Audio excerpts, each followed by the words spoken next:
Hello, my Scorpio collective. I almost forgot to change the card. Scorpio, my Scorpio collective. So today we're going to be doing a you versus them. So I would recommend for you before watching this video to have that them in your mind, so that we can see what it is that the universe wants to tell you. I made this one up, so I have the paper in front of me. Every once in a while, I'll be looking at it just so that I remember where all the cards go.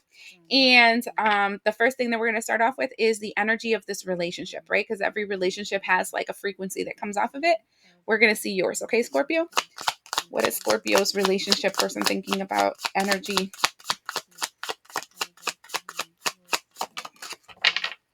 Okay, so we get the dragonfly and adaptability. Adaptivity. I know. I can't say it. Forget it. The dragonfly is a symbol of light and change. It is a reminder it is reminding you to bring a bit more lightness and joy into your life in order to bring about the change needed to reach your full potential. Approach light things lightly. So when it comes to this relationship, um, you're too serious. It's like everything has to be how you believe it should be. Um, and it's the same as the other person, because I'm going to tell you something. When we have this kind of energy, the energy of you guys together is made to help you transmute your energy and not take life so seriously. And so, what I'm going to tell you right now, Scorpio, is that the energy that I'm feeling from both of you is one where they want everything their way. You want everything your way. Nobody wants to be flexible. Everybody says that you're always the flexible one. And it's not fair. I hear a lot of it's not fair. I always have to be the one that caves, blah blah blah, all this stuff. And you're forgetting why you got together. And now this is so funny because it reminds me of this thing I saw, um where I don't know, it was like a story or something that I saw on, I think it was Facebook, a long time ago. I can't believe it's even popping into my head.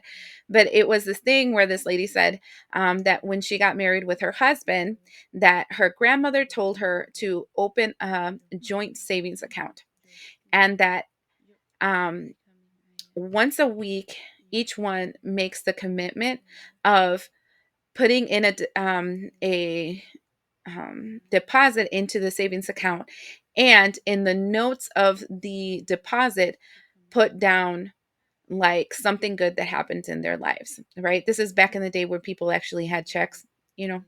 Anyways, and so for every good thing that happened in their relationship, they would put a deposit, like when their kid was born, when they got a raise, when they got their first house, when they were happy about this event or whatever, they would just keep depositing it. Then it got to the point where they and they were angry with each other, and they were going to go and remove the money from the that savings account. And one first goes and starts reading all the deposits, um, and then decides that they don't want to get a divorce. And so then they send the other one, and the other one goes and checks it out and reads things, and then they decide they don't want to get a divorce. And it's like, sometimes we focus on this moment, this one ugly moment in our lives, right? And the moment can be years, all right, but we focus on that, and then we lose sight on all the positive things, and all the beneficial things that happened in this relationship, and how much growth we've had with each other, and all the positive things, like just, and that's, I think, what the dragonfly is kind of telling you, because that one can fly forward, backwards, to the sides, and and it's being able to be flexible, to move around, to be lighthearted, to see the joy and remember the good times. I don't know why I feel like I needed to tell you that, because legit, it feels like um there is bad blood here, but you're forgetting the good stuff. Okay, yeah, because I'm hearing because we have bad blood and we have nothing but problems. I keep hearing that song in my head. I don't know. Anyways, this is their deck. So this one's going to talk to you about their mind, their point of view, their energy. And the first one we're going to do is what role they believe you have in their life. Okay, this is interesting. because they have this energy of you being Prince Charming, but Five of Cups promised a lot and didn't give what they said. You see what I'm saying? It's like focusing on the black and bad stuff, because Five of Cups has this energy of um, crying over spilled milk, right? So that one time on Bandcamp when you did this to me, that one time, and then every single argument, every single problem, it's like bringing up the past, and not working past it. But it's emotions that they haven't really processed, and they're blaming it on you because you didn't do what they believe that you should have done to make it better. Um, and that's terrible because you're constantly feeling guilt and resentment about the fact that why do they keep bringing that up, and like, can't they see I've been trying? And so, I mean, legit, this feels like counseling needing to happen here. Second, their feelings towards you. That's interesting blend. Let me cover the booby area here. So we have the Empress and the Moon card. Like, this feels like they see you as the love of their lives, but they think they're confused or they don't understand why, because you're such a dick. So funny. This is counseling needing to happen. This feels like childhood wounding coming back up from a person, and they're re um they're recreating all the trauma that they saw growing up of their parents. This is like they're living the life of their parents. So you can be the most perfect person in the world and they'll find a problem because they're stuck in illusion. The Moon card is talking about having a distorted mind, a subconscious mind that is distorted, causing confusion to all the things that you're seeing. Crazy. And then the advice the universe wants to give them towards this relationship in you.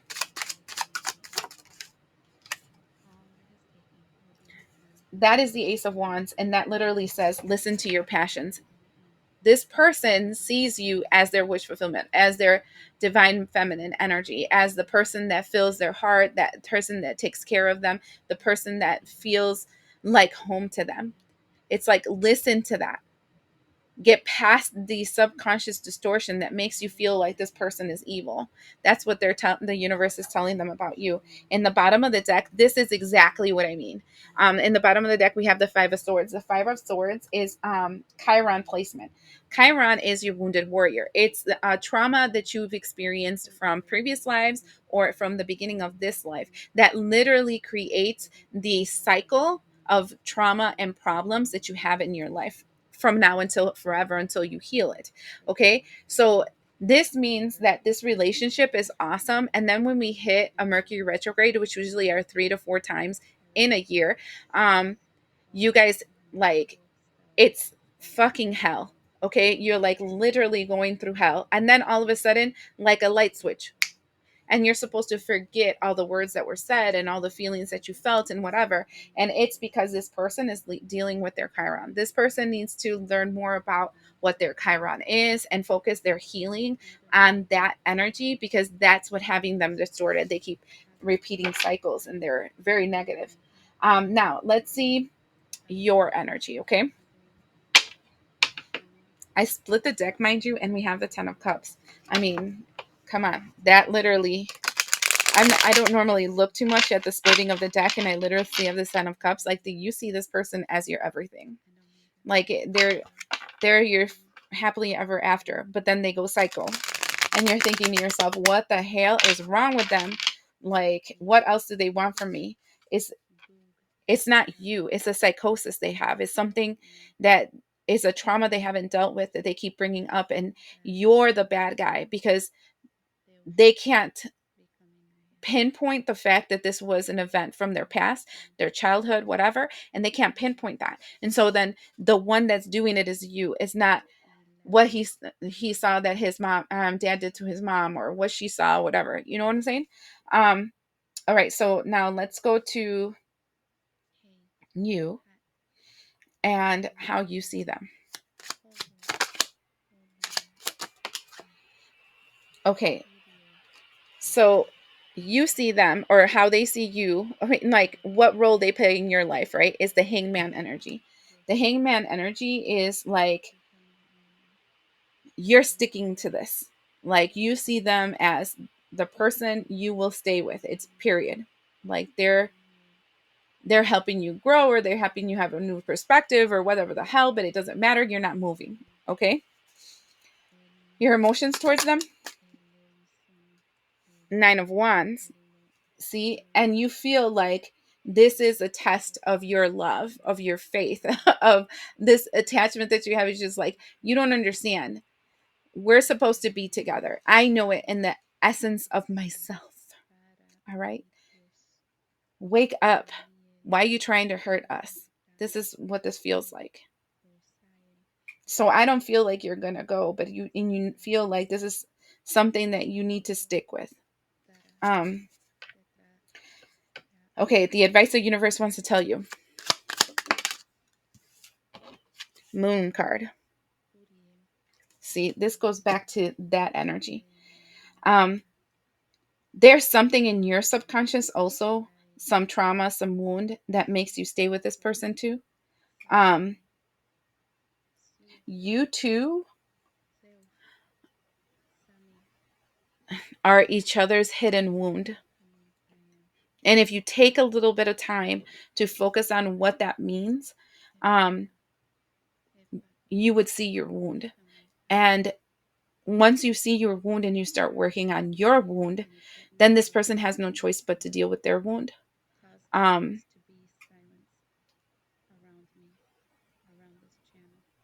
I would give you some advice towards that, but I feel they told me no, because then you're going to pigeonhole it. They said, um, but your job is to see where they hurt you, right? What does it trigger? And then work on that on you. Because then the need that you have to have them in your life dissipates. And then you realize that you don't have to hold on to them that hard. And if they choose to want to leave, that's fine. And then when that process is through, then it'll trigger either an awakening in them, or for them to be even more stupid. And if it's them being more stupid, then you should have somebody that knows your worth and value, because you're worth it, right? The bottom of the deck, we have, shut up, we have the 7 of Wands, and I didn't see that. And it says worth fighting for on there. So it's because you're worth it. You're worth fighting for. You're worth not having to live through this. This person needs to deal with their shit. I mean, yes, I understand that you grew up in a very not happy environment. I know that you probably have a lot of things that have negatively impacted your life, but that doesn't give you the right for me to forgive everything you've done so that you can continue to hurt me. If things continue how they are in this relationship, the outcome is the 3 of Cups. And that's sad, because if things continue how they are, the outcome will be somebody cheating on somebody else. I heard 2 more. Hold on.